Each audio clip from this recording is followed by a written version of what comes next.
Get down with D&D. Yeah, you know me. Get down with D&D. Yeah, you know me. Get down with D&D. Yeah, you know me. Who's down with D&D? This whole party. Down with D&D. Yeah, you know me. You down with D&D?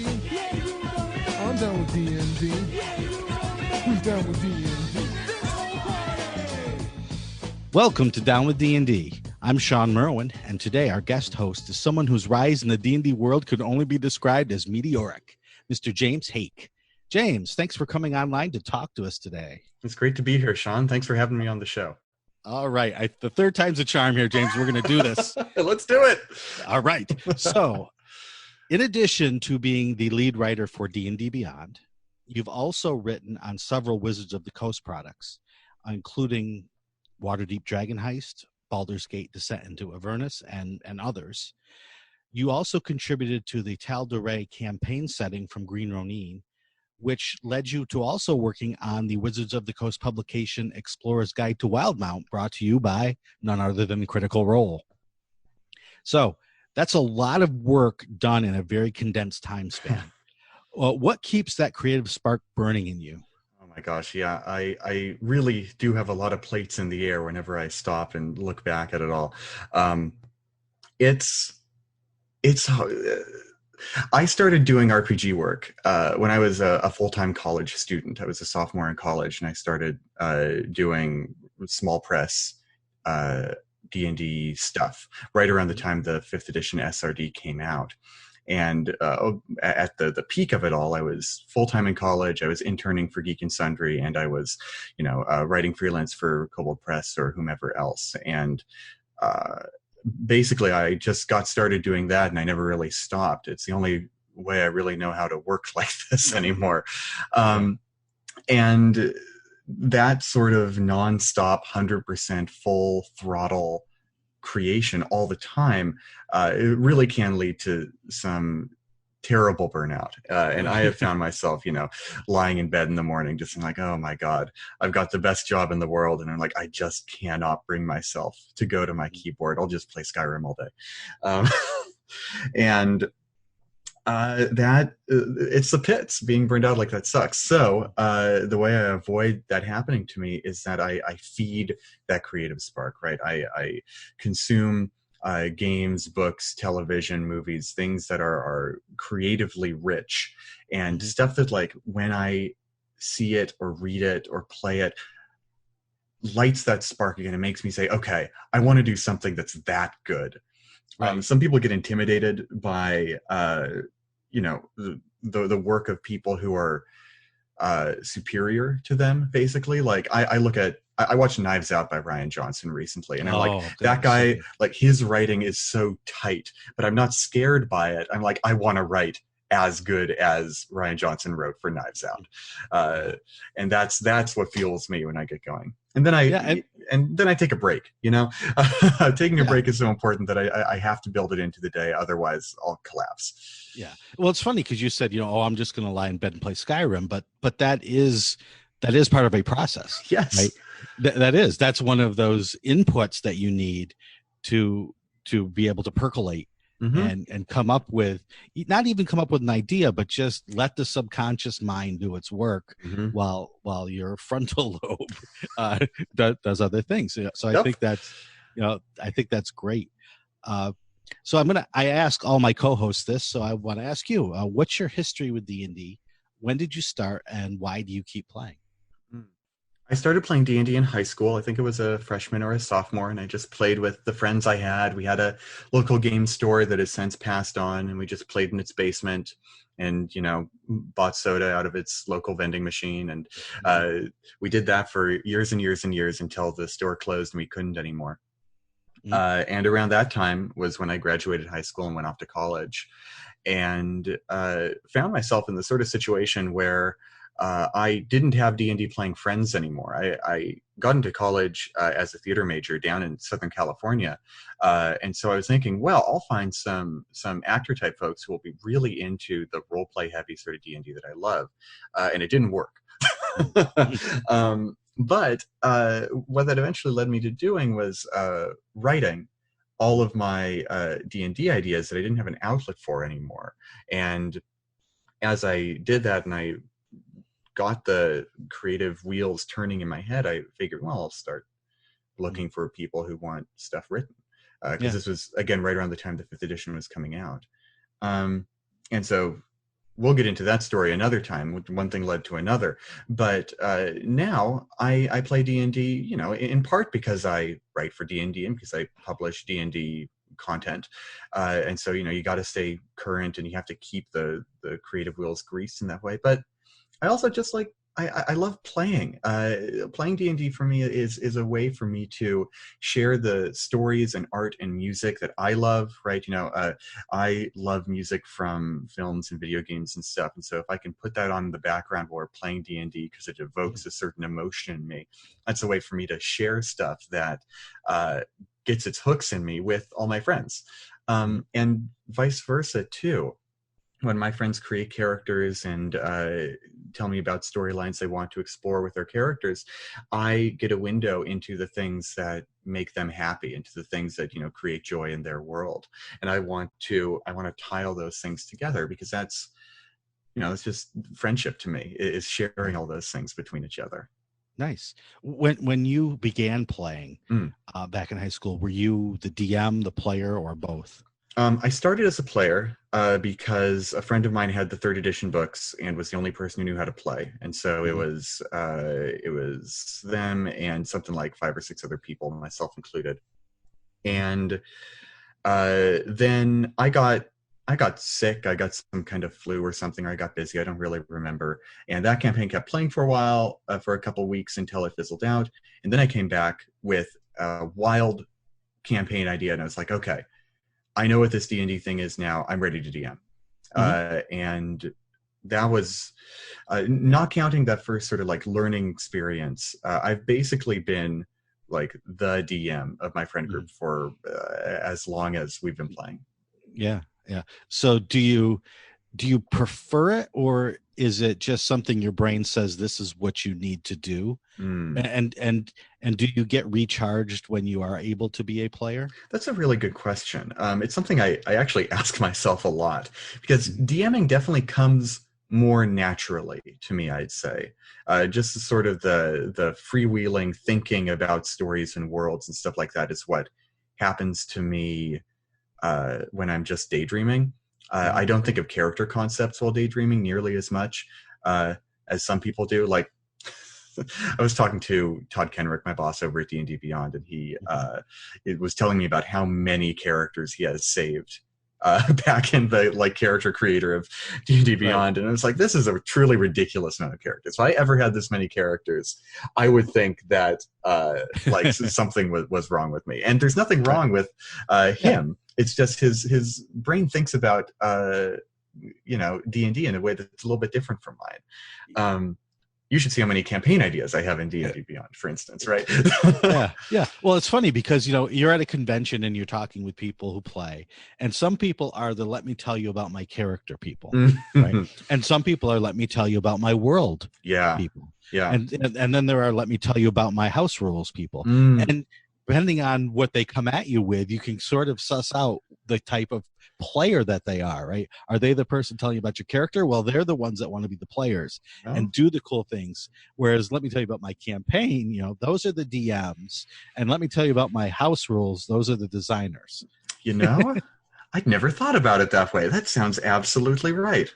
Yeah. Very nice. Yeah. And then the fourth type of person is, do you want to listen to all of that, or could you not care a bit?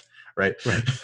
Yeah, that's true too. Yeah. And, you know, there are times when, you know, you're looking at your watch, you've got a panel to be at, and, you know, 3 minutes and this person you know, is 15 minutes into the story about, you know, the armor that their Dragonborn wears. And you're just like, oh, that's great, but I really have to go. Yeah. But there are people out there who just soak that stuff up too. And like, it's, wow, that's the most gratifying thing in the world, to be able to share something that you love so much. And then there's someone who like gets deeply invested in your story. Wow. Those people are heroes.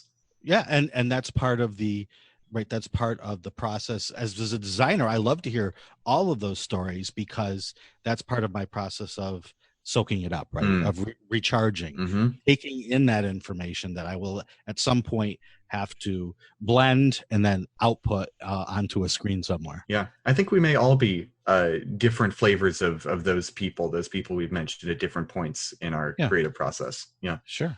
Yep.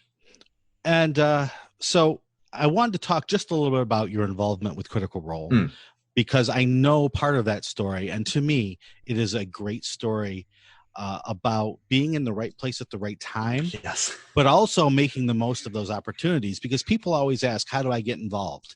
And it's luck, but it's also making the most of that luck. Yeah. Right. And so could you talk about that? Yeah, you know, there's a pithy saying that you can't control luck, but you can control what you do with it. And I don't think I ever had that saying active in my head when this was happening. I was just kind of trying to do my best in the situation I was in. But if you find yourself in a situation like this, keep that in mind. So I said a little while ago that I was interning for Geek and Sundry in college, and that started because I was ignoring my theater history class and being on Twitter. And I saw that Geek and Sundry had posted a call for interns. They just tweeted it out, email us at email address. And I've realized that's kind of a strange and rare occurrence, that businesses do not usually do this. But I followed through, and by this point, I had already been doing some D&D stuff. I'd been editor for N-World's Insider zine for a while, and a handful of other small things. And so I had something of a D&D focused resume already.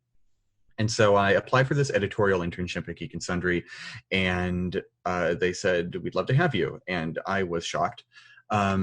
And I didn't know why, because I basically had no experience writing web articles or anything like that. But nevertheless, come January, come the start of the next semester, I ratcheted down my credits to as few credits as possible to remain full-time. And I took a 90-minute train plus walk from Orange, California to Burbank, California, 3 days a week, which eventually became 5 days a week once classes were over in the summer. And I worked for them writing D&D focused gaming articles. And I realized, no, they were just looking for someone who knew the first thing about D&D and could write about it in a coherent manner. Because this little show called Critical Role had just started there. And they were trying to really focus on getting people, you know, interested in D&D, interested in Critical Role. Where's the synergy there? And so, yeah, I just started writing about RPGs, and I was basically doing much of what I'm doing now, except in an office instead of at my home desk. And while I was in the office, I met Matt Mercer, who at that point, I didn't even really know through Critical Role in any way. I knew of him through his video game and anime voice work. So I knew his name, and he seemed like a cool guy. And I was happy to meet him, and we clicked over talking about D&D and talking about the Critical Role campaign a little bit. Matt's not the kind of guy to say, "Let me tell you about my campaign," you know. And at that point, I was not in the space to be "I'd love to listen to you about your campaign" sort of guy either. So I'm glad we didn't get on that dead end of a topic. But we were just talking about the game and where it could go from there. And you know, we passed each other in the hallways every now and then until something happened, and that thing was the Tal'Dorei campaign setting, which was published by Green Ronin. What Matthew Mercer wanted to do was he wanted to work on it with people he knew, and people he knew were good writers and worked well with D&D, and that he had firsthand experience with in that capacity. Green Ronin has some incredible writers who work for them, but Matt's very careful about who he shares his creative baby with, and I respect that a great deal.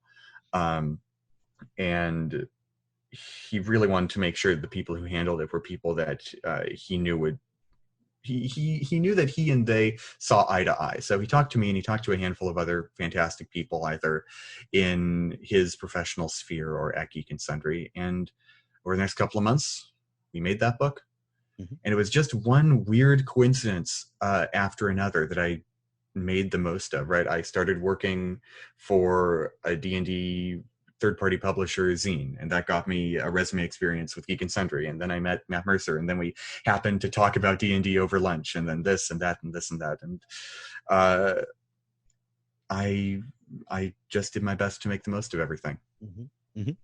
And make the most of it you have, because since then you've gone on to work on Wizards hardcovers.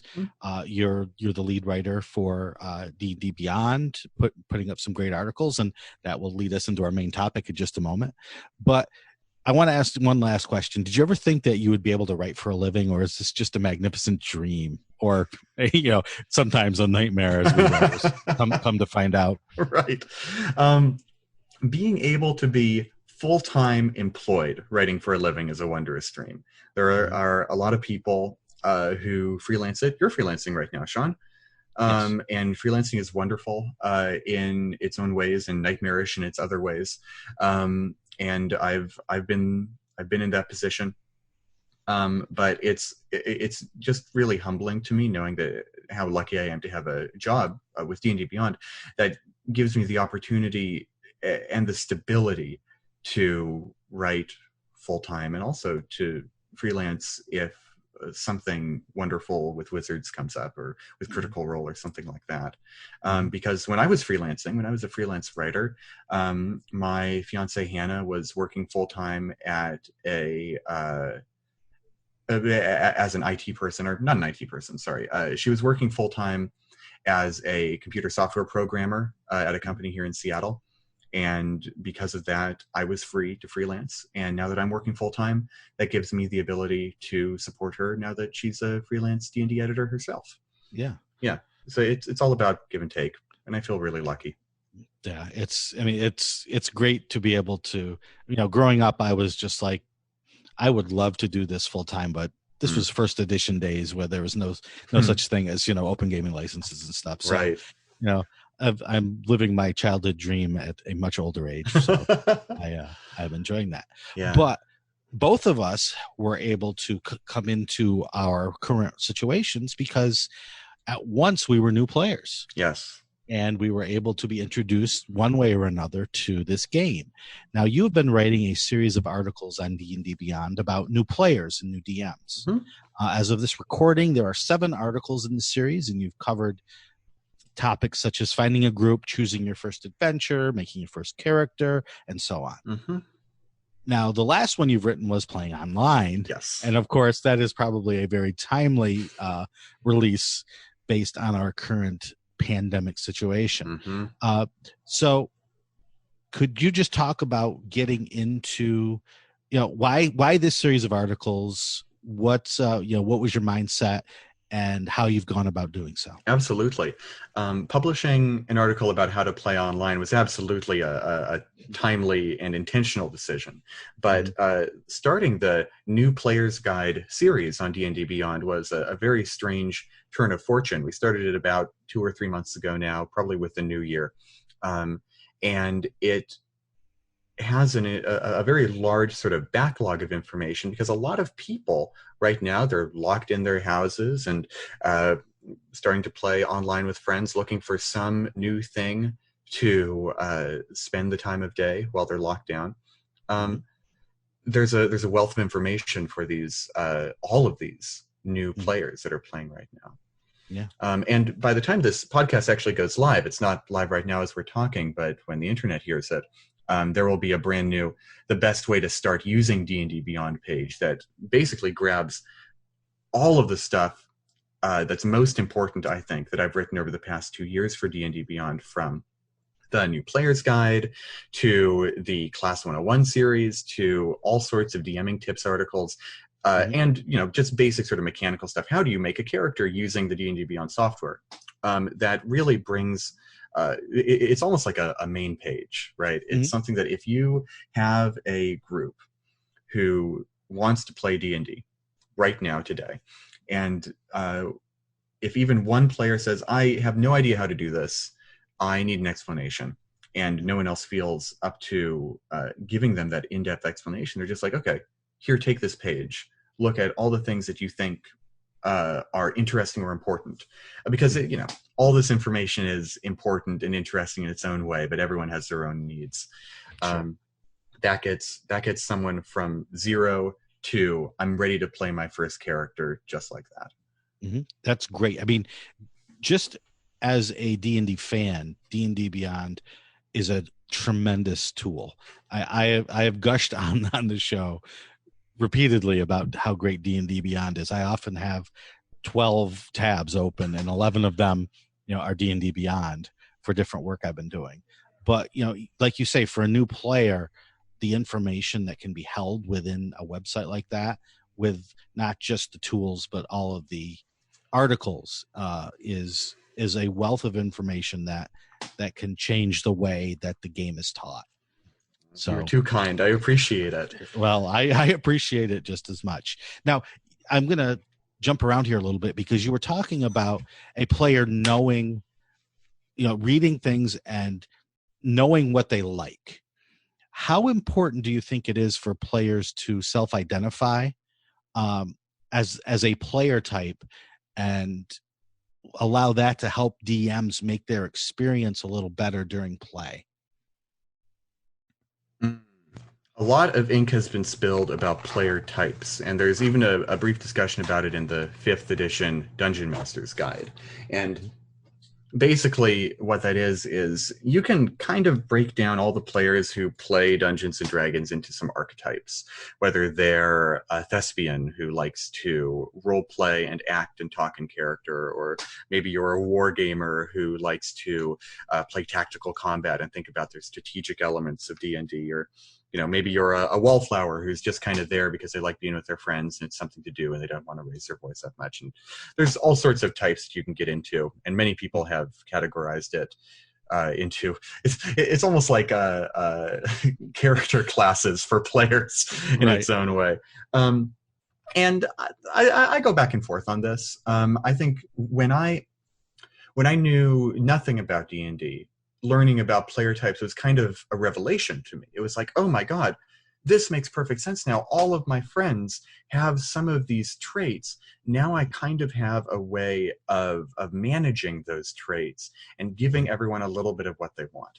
I think much like, I was about to talk about much like alignment, but I'm not even sure I want to open up that can of worms. Oh no, anything but alignment. So much to say. Player types, I think, are a very useful tool to help get your mind around a more complex topic. Mm-hmm. Because the more complex topic is, what do you like? And it sounds simple, but trying to describe what you like is a very complex thing indeed. I, for instance, I can only explain it in regards to myself and my own experiences. I love tactical combat. I play tactical video games like Fire Emblem and stuff like that, and that really makes me excited as a game player. But I wouldn't call myself a war game type player. Right. I also love to play act and role play and all of that stuff. I studied theater in college. I that stuff is baked into my DNA practically.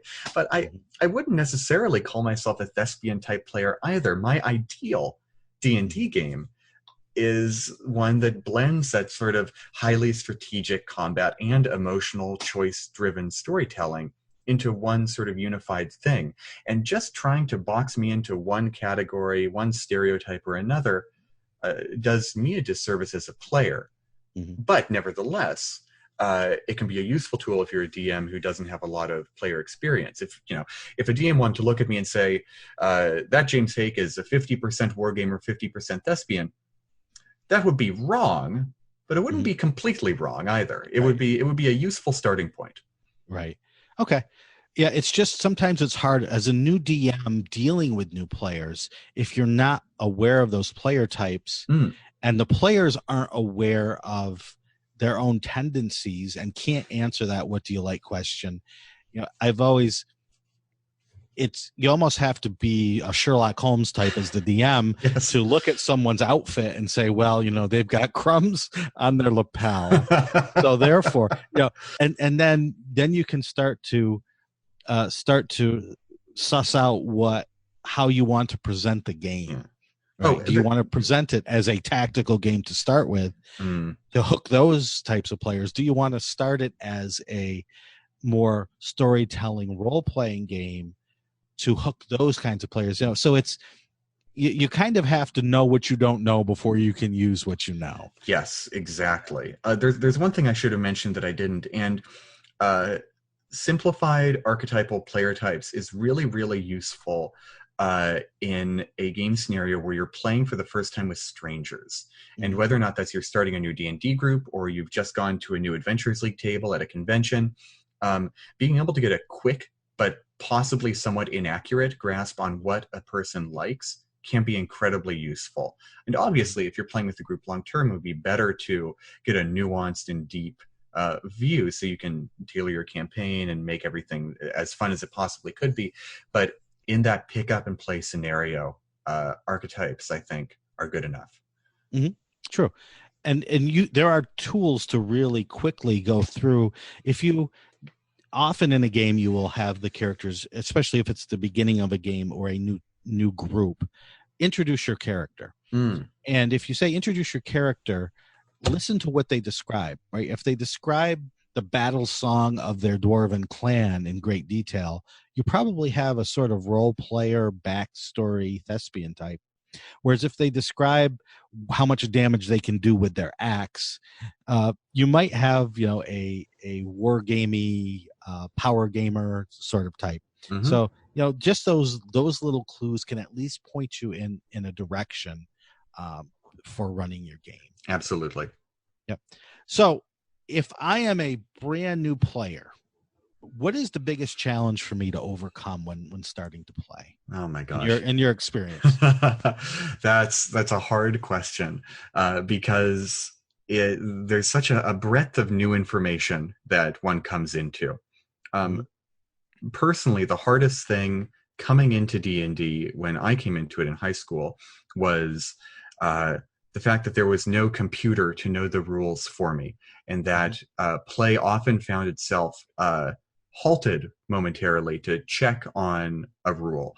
And graciously we had friends who either had played for a little while so they had a solid grasp of the rules, or as I continued to play, someone who got incredibly invested in the rules of D&D and basically memorized the entire Player's Handbook and Dungeon Master's Guide.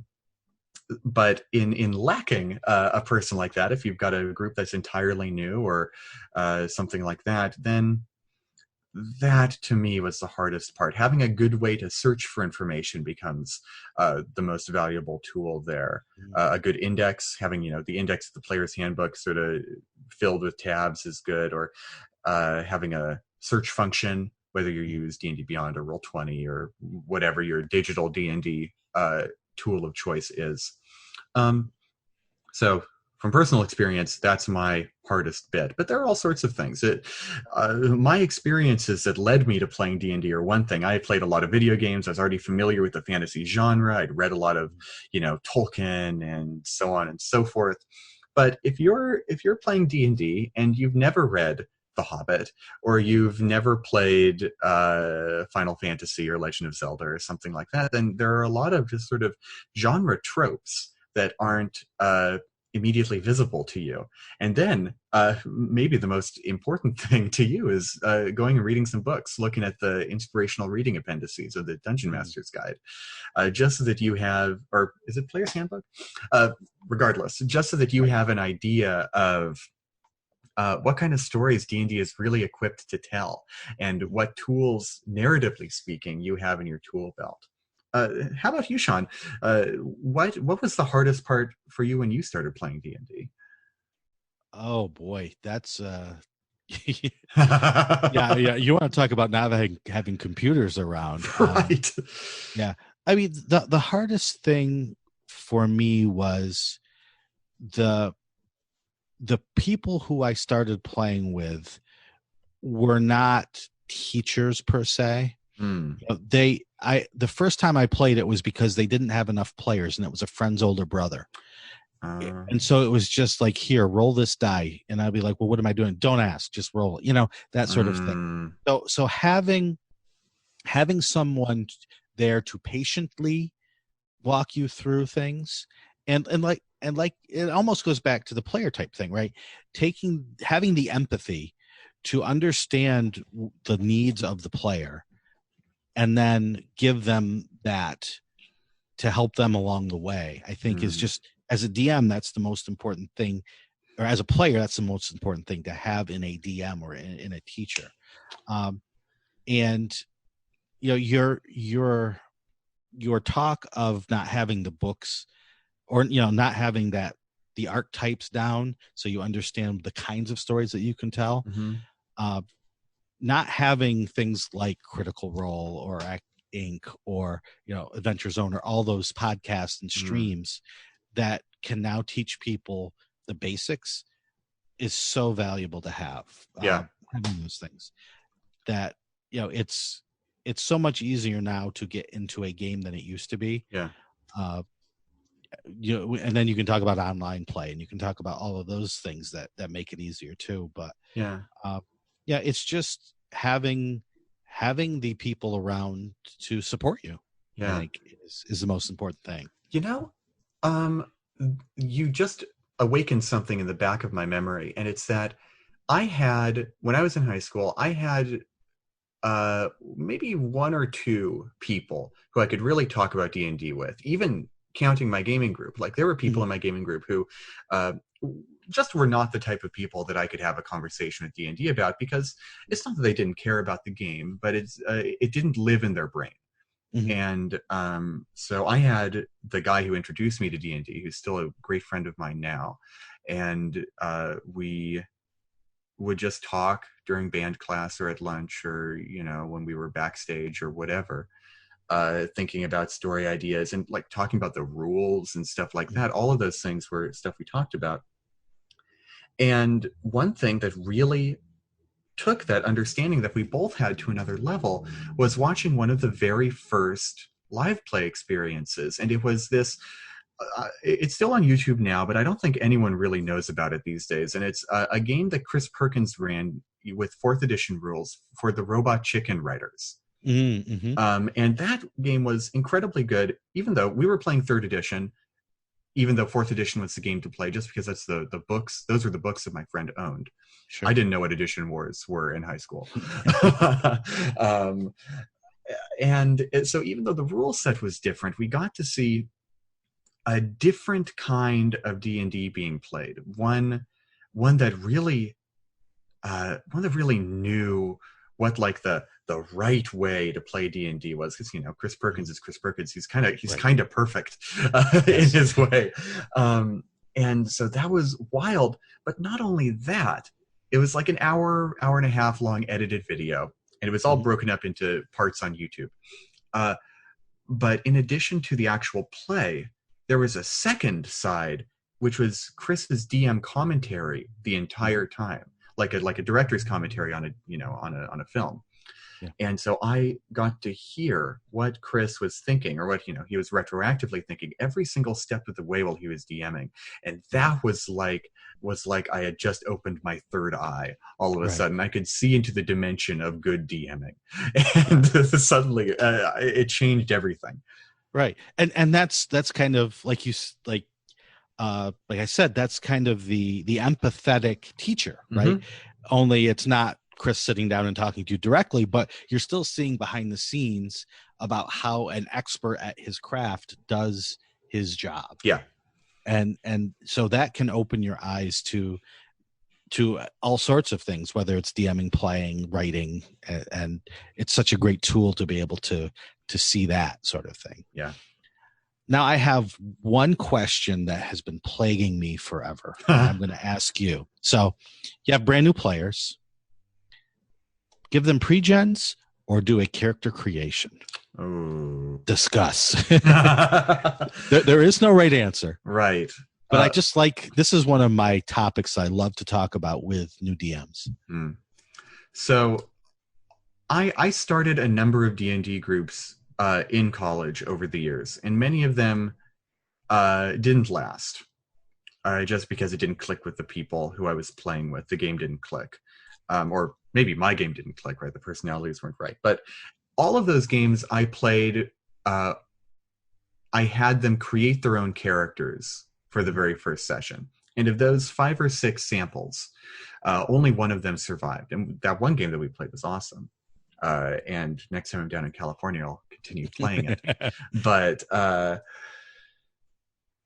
I get the feeling that having first-time players, now we're talking about brand new, never played before, barely knows D&D players, not people who've played once or twice but haven't had a good campaign yet, brand new, infant, baby's first D&D gamers. And I truly, truly believe that I truly believe that having them make their first characters before the first session of their first game was a disastrous idea. Because character creation, while it's fun, and it's very good fun to have by yourself, I don't think it's the best part of D&D. The best part of D&D is playing with friends and being stupid and doing fun stuff, doing wild ass stuff. And if you're, paging through the player's handbook, especially if you have like one player's handbook and you have 4 or 5 players and they're all kind of passing it back and forth, that's it's a challenge. 4 people are always doing nothing, or maybe they're thinking about their character's name, but mostly they're just kind of chatting and waiting for the player's handbook to get back to them again.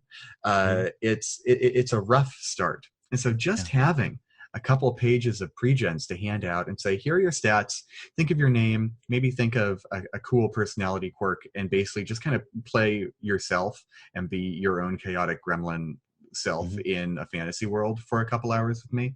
And then if you had a good time, maybe we can think about some epic character backstories.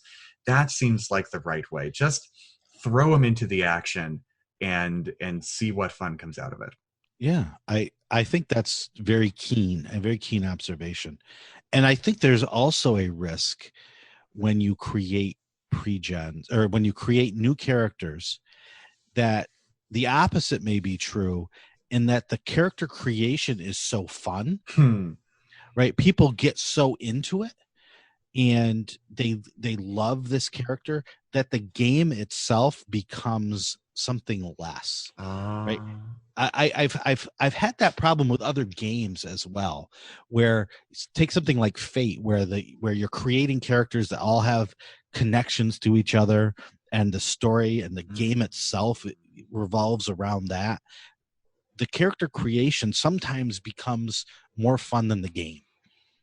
And I think sometimes with a certain type of player, that might even be a risk of the game not meeting their expectations based on the fun they had, or the detailed imagination that they used creating the character. That seems like a particular problem with the genre savvy player that we talked about earlier, in that they know all the fantasy stories and archetypes, and they want to do that, but too much of the work happens in their heads alone before the game has even begun. Right. Yeah, I hadn't ever considered that. That's a really interesting insight. And with pre-gens, you have a little bit more control, I think, of the situation that you're putting the characters into. So rather than having the players searching for things to do, which sometimes can be overwhelming to new players, you're limiting the scope of their choices in a way that helps them focus on cool things that are going to happen in the game, because that this character has magic missile and that this combat is coming in your game where magic missile is going to be the perfect answer. So you can kind of set up that experience ahead of time. And this got me on to thinking about something else, and I'm going to go off on a bit of a tangent while we have time. And it's, as a DM, because I'm always thinking about how to DM better. As a DM, when you're starting a new campaign, it can be very tempting to think about all the DMing advice that you have read in the past that warns you against railroading, and think, I will give my players an incredibly choice-driven open world sandbox from session 1, and they will be able to explore to their heart's content. And then you start the game, and no one does anything, and they kind of timidly prod at things, waiting for something to happen. And everyone's flummoxed. No one has a good time. Everyone goes away feeling, was that D&D? Because I didn't like that very much. Right. And it can actually be a tremendous boon, especially with first-time players, if you, as a dungeon master, start your campaign in a somewhat cinematic way. If you have a moment that kicks off the campaign with a bang, that gives players an immediate threat to respond to, or even not an immediate threat per se, but just an immediate call to action, then they can just dive into it, make decisions in the moment, because they're still making choices, right? Unless you completely suck the opportunity for choice out of the game, it's not a problem. Let me give an example. As long as we're talking about Skyrim has an opening that's a mixed bag to me. It starts with this slow cart ride where you listen to 2 plot-important NPCs talk about geopolitics for a bit, which is cool in concept but lacking in execution. And then you make your character, and then a dragon attacks, and you have to escape the dragon. And then you make a somewhat arbitrary choice at the end for which faction you want to join.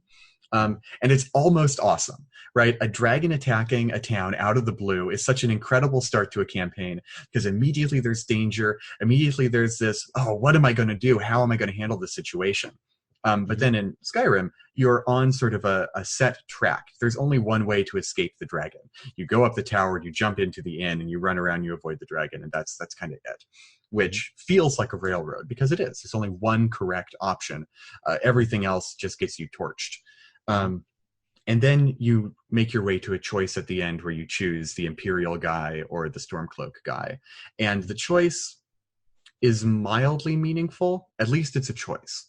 But if I were running that in D&D, I would start the characters, give them their pregens, say, you are imprisoned in the Imperial prison at Helgen, and you're about to be executed. And they're like, oh no, how do we get out of this? And then a dragon shows up. Boom, there's a dragon. Everything's in chaos. All the gates have been blown open. Imperials and prisoners are running everywhere. Here are 3 landmarks in the burning prison. What do you do? That's a choice-driven opening to a D&D campaign that still starts with a strong call to action that gets people wanting to do stuff. Yeah. And if you hand them a pre-gen with a couple of traits, flaws, personality traits, then you are actually, you've hooked the people that are there for the cinema. Now you've given the actors some cues to play on. And so, you're kind of a coward. So you're also giving them direction for the choice they're going to make, where you could grab a sword and run at the dragon. But hey, my character says that she's a coward, so I am going to look for a place to hide. Yes. So you're giving choices, but you're also, with those pre-gens, you're also directing a bit how this movie is going to play out. Yeah, absolutely. And if you find yourself suddenly not a fan of those character traits that are printed on your character sheet, awesome. Scribble them out and write something else in. Exactly. That can change over time just as easily as anything else. Awesome. Is there anything else that you wanted to mention on this topic, or any topic D&D related? I could talk about D&D for hours, but I don't want to start a whole new topic while we're wrapping up the show. We'll have to come back for part 2 sometime. Yeah, I always love talking with you, Sean. Let's do this again. We certainly will. And I want to thank all our listeners out there for their support. If you want to help out the show, you can go to patreon.com/MMP. Even for just $1 a month, it helps with our hosting costs, and we truly do appreciate that. Help us out by talking about us on social media out there. If you can't support us monetarily, we appreciate that as well. James, where can people find you on the internet? You can find me on the internet primarily on Twitter at James J. Haeck. If you have trouble spelling my last name, it's spelled out there in text for you. And you can also find me at D&D Beyond. The lion's share of the articles there on D&D Beyond are written by me. Some are written by Sean. Some are written by other fine people. And I would say those are the two best places to find me. Excellent. Thank you. You can find me on Twitter at Sean Merwin, or you can talk to me on the Misdirected Mark forums at forums.misdirectedmark.com. Down with D&D is a Misdirected Mark production, the media arm of Encoded Designs. Say, hey, James, what are we going to do now? Sean, we are going to tell some stories and kill some monsters. Sweet. Get down with D&D. Yeah, you know me. Get down with D&D. Yeah, you know me. Get down with D&D. Yeah, you know me. Who's down with D&D? This whole party. Get down with D&D. Yeah, you know me. You down with D&D? Yeah, you know me. I'm down with D&D. Yeah, you know me. Who's down with D&D?